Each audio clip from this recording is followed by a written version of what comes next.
રાજુલા શહેરમાં મહાશિવરાત્રિ નિમિત્તે ધર્મશાળામાં આવેલ ગોકુળેશ્વર મહાદેવ મંદિર ખાતે શિવ ઉત્સવ કમિટી દ્વારા શિવજીની ભવ્ય શોભાયાત્રા શહેરના મુખ્ય માર્ગો પર ફરી કુંભનાથ મહાદેવ મંદિરે ખાતે પૂર્ણ કરવામાં આવી હતી। રાજુલા શહેરમાં આવેલ ધર્મશાળાના ગોકુળેશ્વર મહાદેવ મંદિર ખાતેથી શિવજી ભવ્ય શોભાયાત્રા શહેરના મુખ્ય માર્ગો પર જેવા કે લાતી બજાર, જીવા બાપુ ચોક, મોચી ચોક, સાઈનાથ મંદિર, હોળિયા હનુમાન હવેલી ચોક, પોલીસ સ્ટેશન ચોક સહિતના માર્ગો પર ફરી કુંભનાથ મહાદેવ મંદિર ખાતે પૂર્ણ કરવામાં આવે છે। આ શિવજીની ભવ્ય શોભાયાત્રામાં બહોળી સંખ્યામાં શિવ ભક્તો જોડાયા હતા અને શિવજીના દર્શન કર્યા હતા। રિપોર્ટર મનીષ મહેતા, રાજુલા। આજે ઉજવણી રાજુલા થઈ હતી। શોભાયાત્રા નીકળી હતી અને સાથોસાથ કુંભનાથ મહાદેવે શોભાયાત્રા પૂર્ણ થઈ હતી। અને મહાશિવરાત્રિનો પર્વ એક એવો પર્વ છે કે ભગવાન શિવની પૂજા આરાધના ભક્તિનો દિવસ છે અને હર હરના મહાદેવના નારા સાથે સમગ્ર સૌરાષ્ટ્ર અને ભારતની અંદર જ્યારે શિવ ભક્તો થનગની રહ્યા હોય એવામાં રાજુલામાં પણ કુંભનાથ મહાદેવના સાનિધ્યમાં મહાઆરતી અને શોભાયાત્રા પહોંચી હતી।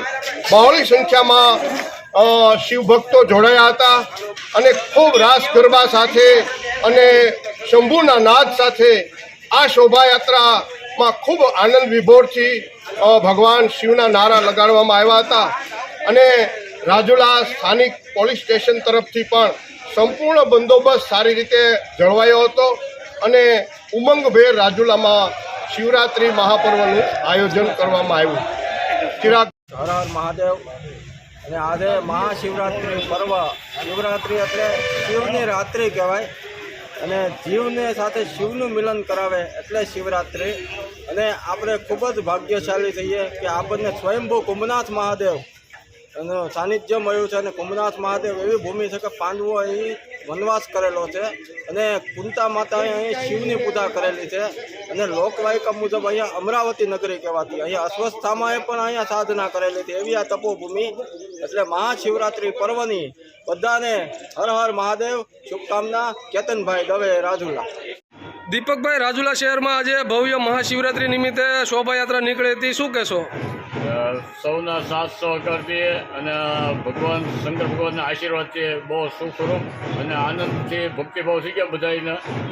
સરસ રીતે કહેવાય ને સફળતાપૂર્વક આયોજન થયું। શોભાયાત્રા બહુ સરસ રીતે ફરી છે અત્યારે। અને તમે સોમનાથ 128મી વખત પદયાત્રા કરવા જઈ રહ્યા છો, તો તેનો મુખ્ય હેતુ શું છે?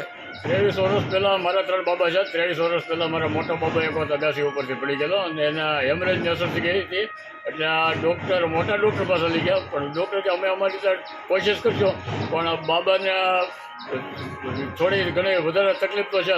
એટલે મેં ત્યારે સોમનાથ મહાદેવને પ્રાર્થના કરી કે મારો બાબો મારો આનંદ છે ને તમારા ખ્યાલ બારું કાંઈ હોતું જ નથી ને મારા બાબાને બચાવી લો એવો મેં પ્રાર્થના કરી અને ત્યાં બાબો બચી ગયો। ત્યારથી મેં સંકલ્પ કર્યો કે કોઈ પણ કિંમત અને કોઈ પણ હિંમતે શિવજીના જાહેરમાં ગુણગાન ગાઈ નાખવા।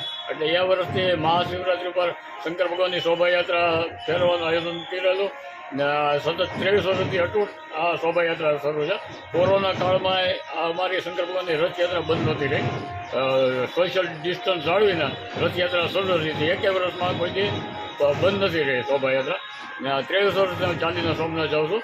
3 મહિનામાં જેટલા સોમવાર એટલા સોમવાર હું ચાલીને સોમનાથ પહોંચું છું ને દર શનિવારે બપોરે 3 મહિનામાં અહીંથી જાઉં છું। જ્યાં વર્ષે 2-3 મહિના હતા, અહીંયા કપર હતો ને, 2-3 મહિનામાં 8 સોમવાર હતા, 8 વખત હું ચાલીને સોમનાથ ગયો ને વિશ્વ રેકોર્ડ 127મી વખત મેં પદયાત્રા હળદાથી સોમનાથની કરી છે। 17,000 કિલોમીટરની ઉપર હું અત્યારે ચાલેલો છું। આવતીકાલે હું 128મી વખત ચાલીને સોમનાથ જાઉં છું। મહાશિવરાત્રિના બીજા દિવસે જાઉં છું ને 3 મહિનામાં જેટલા સોમવાર એટલા સોમવાર ગામના દરેક ભાઈઓ બહેનો ને માતાઓને બધાએ ખૂબ ખુશ થાય છે કે આવા ભક્તિભાવ દીપકભાઈ બહુ સારા કરે છે। Okay, thank you.